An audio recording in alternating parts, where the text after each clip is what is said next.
Good morning and welcome to Children's Worship. I'm so glad you're here. Today we're focusing on being less selfish and being able to invest ourselves more in our community and in our family. So to begin, we have Susan with us. She's one of our moms and she's going to sing the lines to a song. We are one world, one voice, one heart beating, to remind us that our life and our heart is connected to all life and all hearts around us. And when she sings to us, we can sing back to her, but we could also use body percussion, and I'll show you that in a minute. Let's first hear the words. We are one world, one voice, one heart beating. We are one world, one voice, one heart beating. Now we're going to do sing and respond. So she's going to sing us a line and we're going to respond back, but we're going to respond back with body percussion as well. So the first one will be our chest. Then we'll do our clapping. Then we'll do stomping. And then you can mix it up however you want. We are one world, one voice, one heart beating. We are one world, one voice, one heart beating. We are one world, one voice, one heart beating. We are one world, one voice, one heart beating. We are one world, one voice, one heart beating. We are one world, one voice, one heart beating. We are one world, one voice, one heart beating. We are one world, one voice, one heart beating. We are one world, one voice, one heart beating. We are one world, one voice, one heart beating. We are one world, one voice, one heart beating. Our chalice lighting today is the Walsh family, and here they are.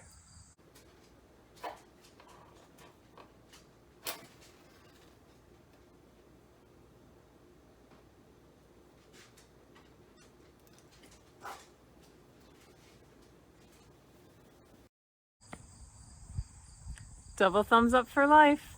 Life is a gift for which we are grateful. We gather an online community to celebrate the glories and mysteries of this great gift. For our mindfulness practice today, if you're sitting with someone, I would ask that you sit beside them. If you're not, I want you to imagine in your mind that you are sitting or standing beside someone that you really care about. So are you ready? And this practice is a practice of remembering that none of us are alone. And that's simply what the practice is, to sink into this aspect of our natural self that knows that we are always connected to our families, to our communities, and to the world around us and the universe. Are you ready? So just breathing in and breathing out. And breathing in and breathing out.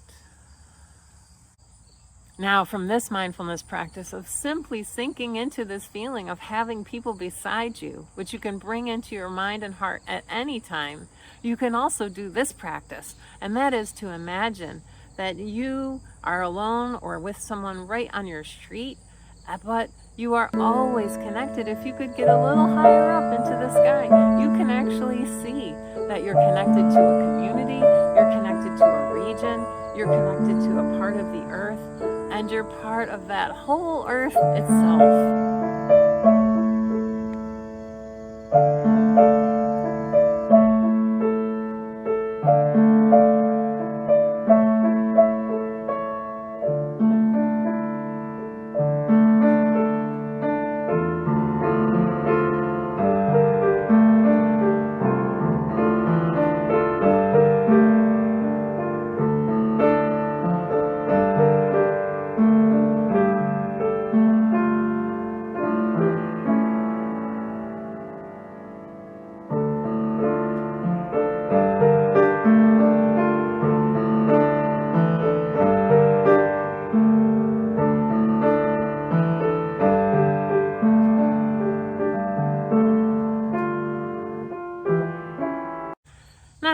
somebody who I really, really value, and she was born in the 1800s, and her name is Dorothea Dix. And I'm wondering if you have any guesses why I would see her as a heroine, especially today.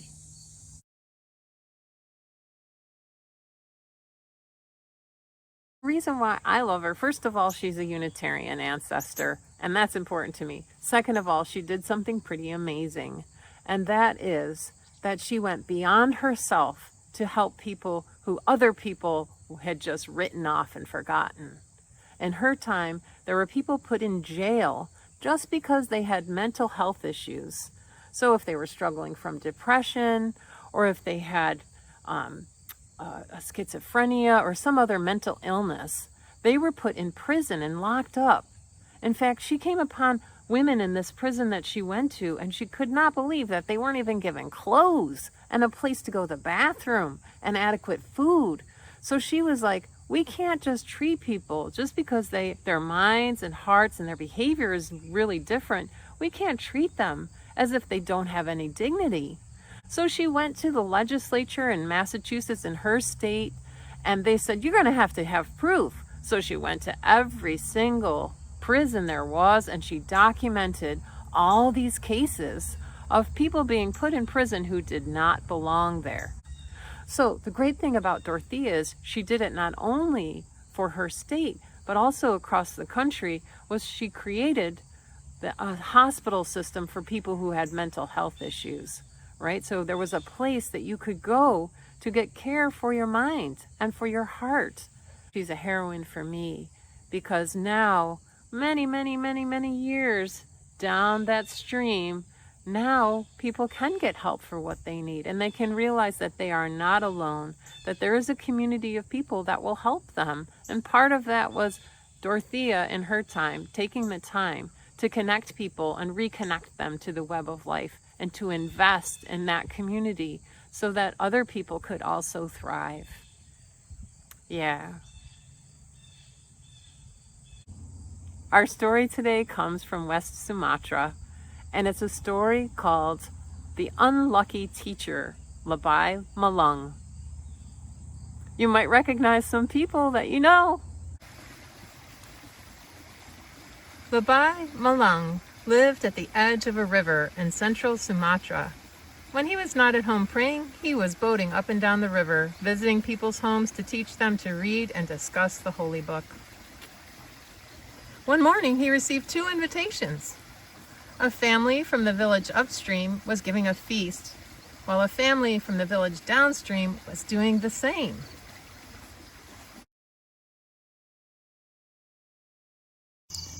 Two invitations? How shall I decide which feast to attend?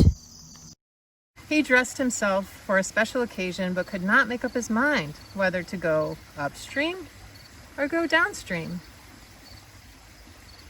He sipped some tea and thought about the family upstream.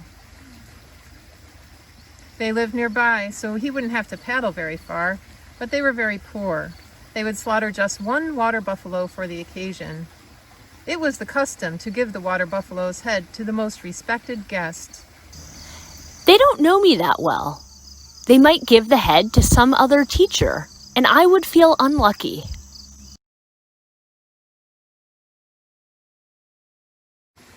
He thought about the family that lived downstream. They knew him pretty well and would show him respect. They were rich and they would slaughter 2 water buffaloes. Surely one of the water buffalo heads will be presented to me, and I will feel very lucky. But the rich family lived downstream very far, and it was a long way to paddle. Labai was already hungry. So he decided to go upstream first for a quick morning snack. Then he would drift downstream with the current and enjoy the afternoon feast with the rich family. As he paddled, he passed boatload upon boatload of partygoers. They were all headed downstream to the home of the rich family. Their boats were laden with gifts and decorations and covered dishes of savory-smelling food that made Labai's mouth water. He recalled how the rich family had given away money at their last party.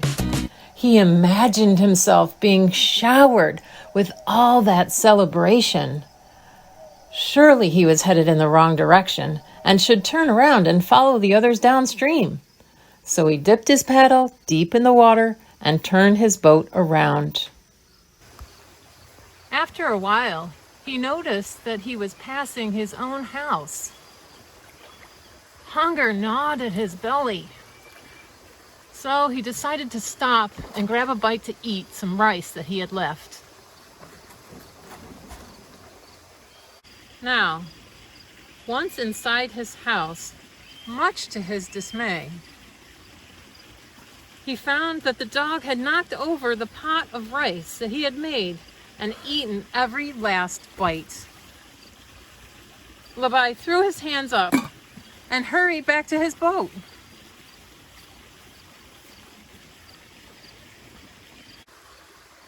As he was paddling as fast as he could,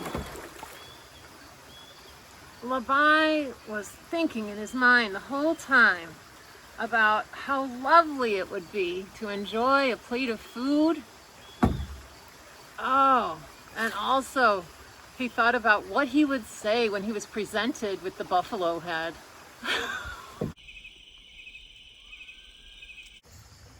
By and by, he was almost at the home of the rich family when he saw a friend coming by in his boat and called out, "Hey, Labai! Hey, Labai! This party's been going on since early morning. This party's been going on since early morning. The gifts are all gone and the best foods have already been eaten. The gifts are all gone and the best foods have already been eaten. Come on, let's go upstream to the other feast." Come on, let's go upstream to the other feast.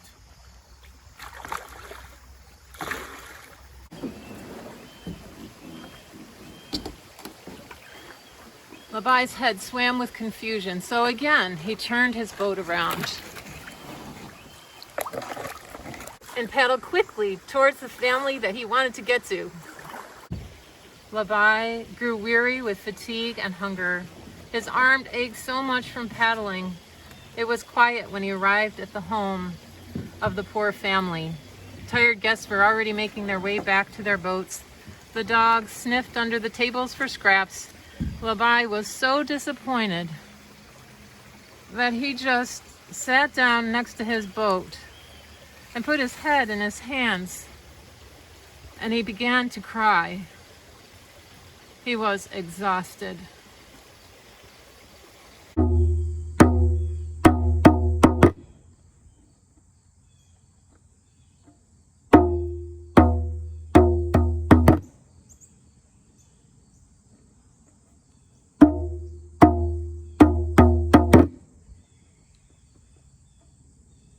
I wonder what you think. Maybe you could talk as a family or put it in the chat what you think this story might have to teach us, especially about investing in community and deciding to do that.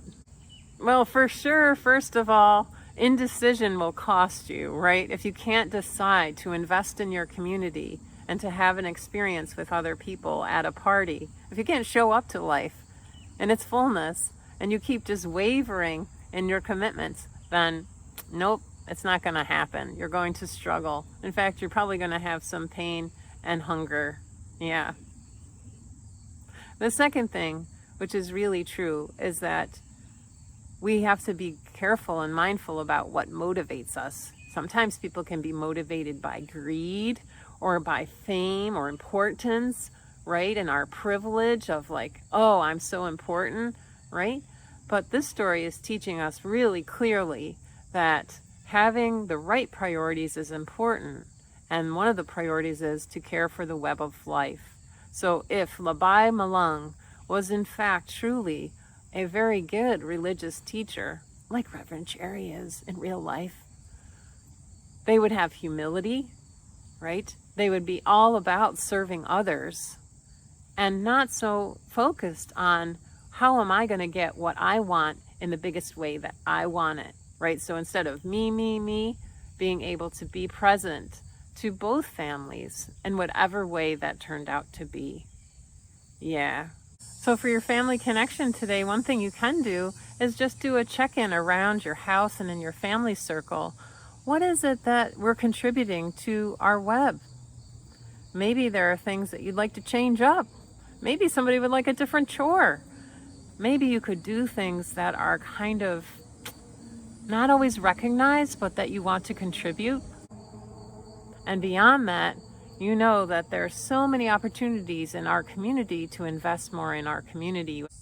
So for our closing today, I'm taking you to the market. I love the public market, and I hope that you can find places where your family can contribute to our local farmers and our local people, especially people of color who have businesses there. It's amazing that way that just one-on-one we can make a difference. Before we go, I want to remind you to make sure you register for RE because homecoming is coming up. And next Sunday, we won't have this worship. We won't have children's worship because we get to all be together for our animal blessing. I'm so excited at 10 o'clock next Sunday. So register for RE and get your pets ready for our animal blessing next Sunday. That's all for now. Big giant love from First Unitarian. We'll see you next time. Bye.